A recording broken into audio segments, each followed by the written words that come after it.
O João Vitor perguntando sobre 777, alguma autorização, deve ser alguma atualização, né? Só uma curiosidade sobre a 777, cara, inacreditável, né? Troquei a internet, coloquei uma internet banda larga já era, né? Mas um maior ainda e o sinal tá horrível, cara. Troquei o modem, enfim. Não é fácil, não. Vamos lá. Só para explicar sobre a 777. O FD, o Flávio Dias, do canal Atenção Vascaínos, trouxe uma informação importante, relevante, sobre a situação envolvendo a 777. Ele contou que não está descartada. Eu vou ficar menorzinho aqui só para o sinal. Aqui vocês estão vendo o canal de cortes, tá? Só para o FD estava contando que não está descartada no mercado a possibilidade de a 777 repassar a SAF do Vasco para outra empresa, para outro fundo, para outra multinacional. E existia, inclusive, a possibilidade desse fundo ser um fundo árabe, o que para o torcedor vascaíno seria espetacular, né? Seria uma bênção. E aí só queria acrescentar uma informação super importante em cima dessa do FD. O aporte que a 777 terá de fazer nesse ano ao Vasco é disparada a maior de todas. Até agora, desde que comprou o Vasco, a 777 aportou 310 milhões de reais. Está lá no cronograma de aportes um investimento de 270 milhões de reais para esse ano, inicialmente para agosto, mas a data correta é setembro. E, dessa vez, ao contrário do ano passado, quando o Jorge Salgado passou o pano, se a 777 atrasar nesse aporte, vai ter enormes problemas. Pedrinho e companhia certamente vão querer levar essa história do atraso como notificação e tudo mais. A fase de fato é bem bacana. Josué Costa, tô na torcida para 777 sair do meu Vasco. Ô Josué, eu não sou vascaíno, sou torcedor da Lusa, como vocês sabem, mas tenho um carinho pelo Vasco.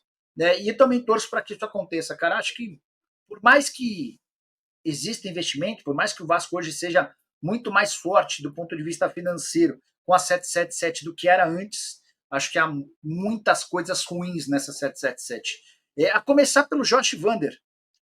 Vou citar o exemplo dessa semana. O Botafogo ficou sem técnico durante um período. O Thiago Nunes foi mandado embora. O Textor tentou alguns nomes, não conseguiu. O que ele fez? Pegou um avião, foi para Portugal e fechou com o Arthur Jorge, depois de conversar com o técnico do Braga pessoalmente. Vai dar certo? Eu não sei, mas o dono da SAF do Botafogo meteu as caras e foi resolver o problema. O Josh Vander, alguém tem notícia? Alguém sabe o que está acontecendo com esse cara? E vou dizer mais. Quando a 777 decidiu comprar o Everton da Inglaterra, lá na Inglaterra, para você comprar um clube, você tem a sua empresa submetida a uma varredura gigante. Para que possam avaliar se você tem capacidade financeira, se a sua arrecadação comporta aquilo que você está prometendo colocar de dinheiro, e todas essas investigações têm apontado uma 777 extremamente problemática. Gente, a janela de contratações será reaberta amanhã. A CBF vai abrir um período de 19 dias, 1º de abril a 19 de abril, para que os clubes possam contratar atletas que se revelaram, né, que se destacaram nos campeonatos estaduais. O Nova Iguaçu, por exemplo, que é a grande atração do futebol carioca, já teve aí o Carlinhos negociado com a equipe do Flamengo. O goleiro está indo jogar no Internacional, o zagueiro está indo para a Ponte Preta. Então, a função dos campeonatos estaduais, as funções são essas aí, de revelar jogadores, de mostrar atletas que às vezes não foram tão bem aproveitados pelos times principais, né, os grandes times, e eles têm uma nova oportunidade e conseguem fazer transferências neste período. Então, esse momento é justamente para isso, e o Vasco vai estar no mercado, vai buscar aí um volante, mais um atacante, e não se surpreenda se vier mais de 2 jogadores nesta janela de reforços para a equipe de São Januário. Foi o que disse o Lúcio Barbosa no dia da demissão do Alexandre Matos, e que disse também o Emiliano Dias no início da semana que passou para os jornalistas, né, que o Vasco tem aí o compromisso, e a comissão técnica tem que fazer isso mesmo, estar sempre pedindo reforço para ter uma equipe forte. Deixa eu trazer o Pedrinho, né, da entrevista dele do meio de semana. Foi uma entrevista longa, de 1h20, e ele falou sobre a concorrência, qual a construtora vai fazer as obras de São Januário, se a W Torre está descartada realmente, ou pode ser essa empresa, e a relação com a SAF. Ele traz detalhes para a gente e vai revelar, ainda como comentarista do Sport TV, foi procurado pela SAF e depois não fechou. Vamos assistir primeiro ele falando sobre as obras. Mas vamos por parte, vamos com relação à construtora. Obviamente a gente conversa com várias para definir a melhor situação para a construção do estádio. Isso não tem nenhum direcionamento ou preferência. Obviamente as melhores condições e melhores propostas, né, para a gente tomar essa decisão. Com relação a essa relação com a SAF, também me causa estranheza, e aí é um exercício que a gente tem que fazer e vocês têm que fazer comigo. Porque quando eu ainda sou um comunicador, eu sou procurado pela SAF e recebo um convite para exercer um cargo muito importante, e esse cargo remunerado, obviamente, na questão esportiva. Obviamente, partindo desse princípio, quando eu me lanço candidato e sou eleito, um raciocínio óbvio é que, além de presidente, além de sócio, que a gente tem 30%, é que a gente tivesse uma relação próxima, né, com relação à construção esportiva. Porque eu não posso, ter 3 meses, ter esquecido algum conteúdo, principalmente direcionado a futebol. Agora, que fique claro também que eu não posso, por mais que eu seja sócio minoritário, eu não posso obrigar ninguém a nada. Eu não posso botar uma arma na cabeça de alguém e querer participar de todo o planejamento. E isso não é uma reclamação, não, que fique muito claro. Porque as pessoas podem achar, está incomodado que você não está participando do futebol? Não. Eu estou incomodado que eu poderia colaborar e tentar construir algo interessante esportivo. Até porque se eu tenho um sócio, que teoricamente eu quis contratá-lo lá atrás, e esportivamente eu não estou desempenhando, seria natural que tivesse pelo menos uma conversa com relação à questão esportiva. E conversa, fique claro, não é uma mensagem faltando 15 minutos para alguma coisa para comunicar. Uma relação esportiva parte de um princípio de um planejamento. Você sentar, planejar, estruturar. E isso não aconteceu. Respeito completamente. Apesar de não concordar, respeito completamente. Então, não participei de planejamento de pré-temporada, contratações e dispensas. Isso eu não fiz parte. E é até bom deixar claro, e não fugindo de responsabilidade, que se eu sair de onde eu saí para assumir esse cargo, eu já sabia que eu teria essa responsabilidade e seria muito cobrado por isso.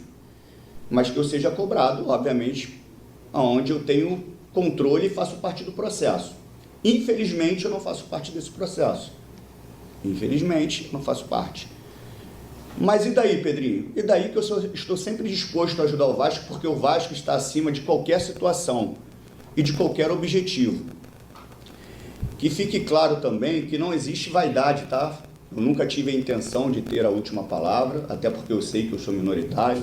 Eu nunca tive a intenção de falar que se eu participasse o Vasco estaria voando, que comigo, nada disso. Zero vaidade para quem falou isso. Zero vaidade, que alguns citaram sobre vaidade. Quem me conhece, quem convive comigo já há muitos anos, sabe que eu não tenho vaidade nenhuma com relação a esse ponto. Muito pelo contrário. Agora, esportivamente, eu acho que eu poderia colaborar. Agora, é uma opção deles. Ponto. Não existe choro, não existe lamentação. O que as pessoas têm que entender é que o Vasco está acima de todo mundo. De mim e de todo mundo. E a prioridade é o Vasco. Então, assim, quando você entra e faz um projeto, como é o projeto de um clube empresa, SAF, o que se espera é um planejamento um pouco mais acelerado, de curto, médio prazo. Quando você se fala quando você fala a médio e longo prazo, eu acredito que a médio e longo prazo eu conseguiria reestruturar o clube, obviamente, sem ser uma empresa. Quando entra uma empresa com aporte, a gente espera, obviamente, algumas situações um pouco mais aceleradas. Mas dito isso, Fábio, sem problema nenhum. Isso é uma escolha, uma opção, eu respeito. E na realidade eu nem sei se eu poderia estar falando isso, mas vamos embora. Vou te mostrar como transformar gratuitamente o seu celular em uma maquininha de cartões. Para isso, basta ter uma conta no Mercado Pago. Aí então, o presidente do Clube de Regatas Vasco da Gama, Pedrinho, a gente espera que agora, no mês de abril, podemos ter aí uma relação melhor envolvendo a Vasco SAF e o Clube de Regatas Vasco da Gama. O Vasco terá a semana para trabalhar e me disse o presidente do América, o Marcos Salum, que acontecerá sábado um jogo amistoso entre Vasco e América em São Januário, porém sem público e a tendência sem a presença da imprensa também. Mas isso a gente vai confirmar durante a semana. A Capa prepara uma camisa vascaína para a abertura do Campeonato Brasileiro com homenagem a Roberto Dinamite. E um assunto que nós já trouxemos aqui algumas vezes, agora toda a imprensa está tratando, que é a cidade do Vasco, lá em Miguel Pereira. Eu trouxe aqui algumas vezes o prefeito André Português, o próprio Zé Colmeia, que é o cara que é o ponta de lança nesse projeto. E a parceria vai ser com a SAF, o Lúcio Barbosa deverá assinar esta semana esta parceria. A Série A do Brasileirão vai começar no dia 13 de abril, com jogos no sábado 13, 14, domingo e segunda, dia 15. Vasco estreia contra o Grêmio. A Série B vai começar na outra semana, 19, 20 e 21 de abril, sexta, sábado e domingo. A Série C vai começar no dia 20 de abril, sábado, domingo 21 e segunda 22. E a Série D nos dias 28 e 29 de abril, sábado e domingo. Copa do Brasil. Muita gente me pergunta, Wellington, já tem data o sorteio da terceira fase? Ainda não. A gente acredita que esta semana a CBF vai definir, como também vai liberar as tabelas com as rodadas desmembradas, as séries A e B do Brasileirão. A terceira fase tem jogo no dia 1º de maio e 21 de maio são as datas da terceira fase da Copa do Brasil. O Vasco está no pote B e pode pegar um time grande, um time forte do pote A. Tudo por causa do seu ranking, né? Que foi prejudicado devido às últimas campanhas, 2 anos seguidos na Série B. O Vasco caiu para a 23ª colocação, tanto que fica fora do Campeonato Brasileiro Sub-20, porque ele não está entre os 20 melhores do ranking da competição. Deixa aí a sua opinião, por favor, é importantíssimo. Deixe o seu nome também, a sua cidade. Próximo vídeo vou mandar aqueles abraços bacana, legais, que vocês gostam de receber.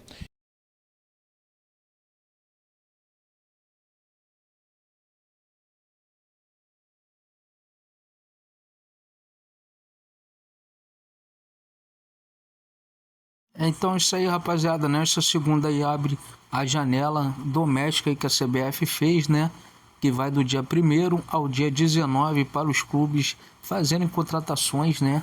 Só aqui dentro do Brasil, né? Não pode vir jogadores estrangeiros, né? Nesse momento, né? Para aproveitar os jogadores que foram bem no estadual e não teria a oportunidade de se transferir para outro clube, até de clubes grandes também, né? Jogadores que não seriam muito bem aproveitados nos seus clubes para poder trocar, né? E o Vasco aí deve buscar de 2 a 3 jogadores nessa janela de transferência aí que a CBF abriu, né?